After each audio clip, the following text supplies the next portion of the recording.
So this is where you start to see, yes, there's a clamoring for the right to vote, but the right to vote is actually far on. We think of it as, because it's easy, I guess, in sort of textbooks to say women, the first wave is all about the vote, but really it wasn't all about the vote for quite some time. First, there was this move for joint property ownership.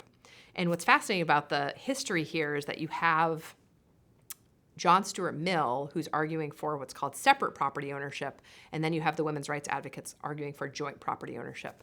And separate property ownership was what they got, which is, okay, so if you go outside the home and you earn your own money, great, you can have it in your own name.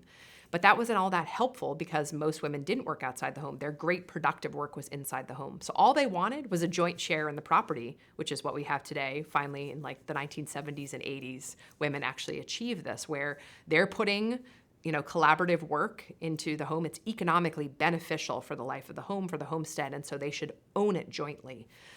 So when their husband dies, it should go to them automatically. It's something that we take for granted today, but wasn't always so.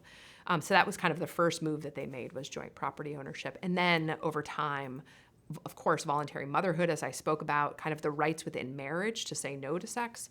And then the vote. Why? Because at that point, it was understood that men represented women, right? So in Republican government, you have representatives who represent, the people, and then you have men, husbands represent women. Well, in line with temperance, again, there's men who aren't holding up to their duties of really representing their families well.